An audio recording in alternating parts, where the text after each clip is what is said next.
Good morning, guys. Okay, so this is my first attempt at a review video, and I feel I've got to make this. Now this is the DJI Osmo Mobile 6, or DJI OM 6 for short, and in this video today I am going to tell you, as an Android user, why this is a complete and utter waste of money. Keep watching to find out more. Okay guys, so why such a harsh review? Well, as an Android user and probably a vlogger, probably two of the most useful items in your camera app are being able to rotate the camera while you're recording from front camera to rear camera. Now, this has a button on it here which does that. Now, I don't know about iPhones, but on the Android system of the Mimo app, and I'm being a little bit harsh here on the Osmo 6 because it's actually not a bad gimbal. The problem lies with the Mimo app that goes with this. And this button here is supposed to rotate or switch between front and rear camera views while you're recording. Now in the Mimo app on Android, it does not do that. You must stop recording before it allows you to switch between the front and rear cameras. Now, as a vlogger, I would think that would be extremely inconvenient. Okay, so the next issue is to do with the actual recording itself.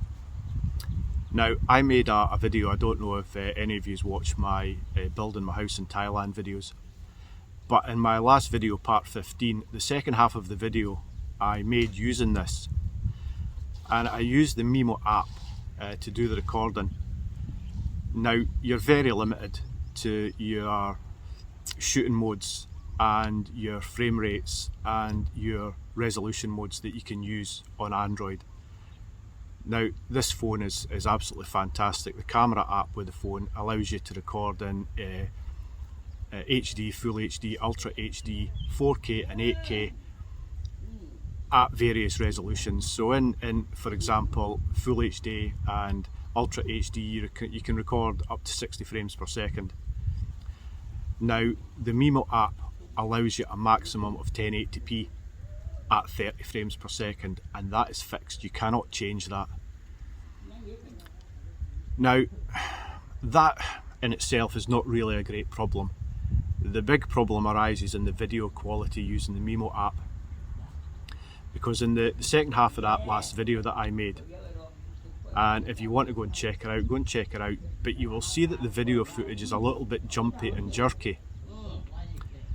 And the other thing that I had to do when I was going back through it and editing it was I had to detach the audio file from the video and move the audio file forward by about 50 milliseconds, which doesn't seem a lot, but it was completely unusable as it was. I mean, the audio in the video was just completely out of sync. It was absolutely terrible. There's quite a few other issues as well with it, using the Mimo app. Now, I don't know if it's a political thing between DJI and Samsung, whether it be Samsung are not allowing them full access to the cameras, or whether DJI developers in the app department are just being completely lazy here.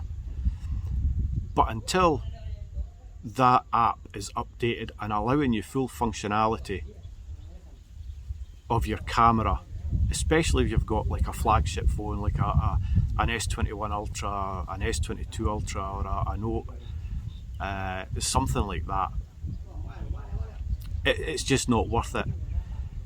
The issue with the button here for changing from front to rear cameras means that you've got to stop recording and then you've got to switch the camera around and start recording again. Now, it does offer some sort of stabilization, which it's pretty good. Within the video itself, one of the settings allows you to put on ultra stabilization, Now this ultra stabilization is absolutely fantastic, and you can get the same results with a selfie stick with the camera's own ultra stabilization.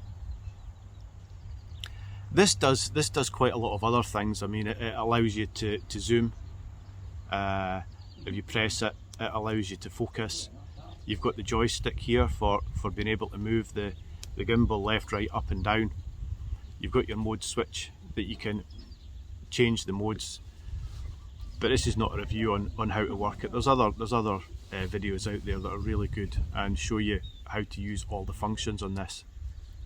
My issue is the Mimo app and the lack of functionality within the Android system, and restricting you greatly on what you can actually use. The zoom function, for instance, you can only zoom up to 6 times, whereas my phone will actually zoom up to 100 times. It's unusable, really. It's great if you can sit your phone on a tripod, zoom into the moon, and you can see craters and things. It's pretty good. But it doesn't allow you that with this.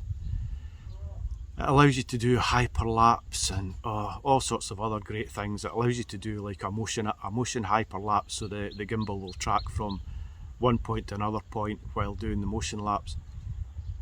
But again, you're tied to that Mimo app to do all this, and it just doesn't work. It just does not work on Android. I would use the stock Samsung camera app. It is far better than using the Mimo app and using this. Now if you use the stock camera app, this becomes absolutely useless, other than using it for a stability device.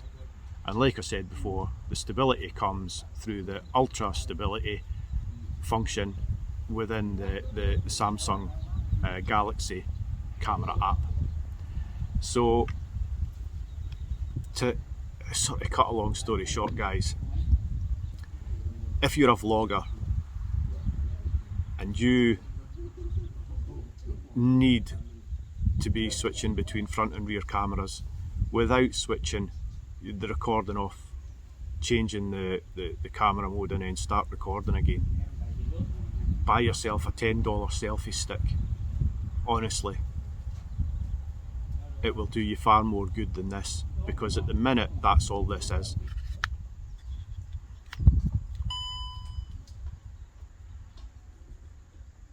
Yes, it extends to a selfie stick, but in my opinion it's a very expensive selfie stick. So don't waste your money, guys. If you're an Android user, don't waste your money.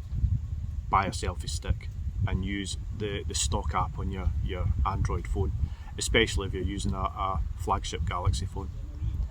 So thanks for watching, guys. I feel I've completely wasted my money on this, and I'm a bit disappointed. I probably will keep using it, but I'll be using it with the native app on the phone, and I will also be using the ultra stabilization that the stock camera app has built in along with this. I might use it for doing hyperlapses and things when it's sitting on the tripod, but apart from that, nah. So guys, yeah, take my advice, don't spend your hard-earned cash on this.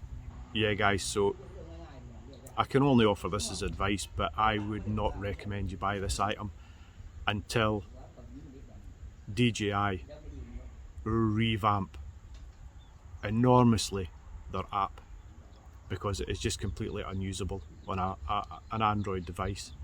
Now, the other option you may say is, well, buy yourself an iPhone. There's not anything on this planet other than Apple being the only phone manufacturer that will make me buy an Apple phone. I'm sorry, but it's that's how it is. So guys, I hope this helps you out a little bit. If there's any workarounds, if any of you know workarounds to this, please leave them in the comments below. Point me in the direction of some videos that maybe can maybe have a resolution to this. But as far as I can see, there's no resolution to it. and until then, well, it's just an inexpensive selfie stick. So thank you so much for watching, guys. If this has helped you out, please hit that like and subscribe button, hit the notification bell, and I'm going to do another review soon on I'm waiting on some Wi-Fi wireless mics coming, Saramonics Blink 100 that I ordered because the receiver is quite small and it fits on the phone, which also fits on this gimbal, which in hindsight is not really any good. So thanks for watching, guys, and I will see you in the next one. Cheers for now. Bye.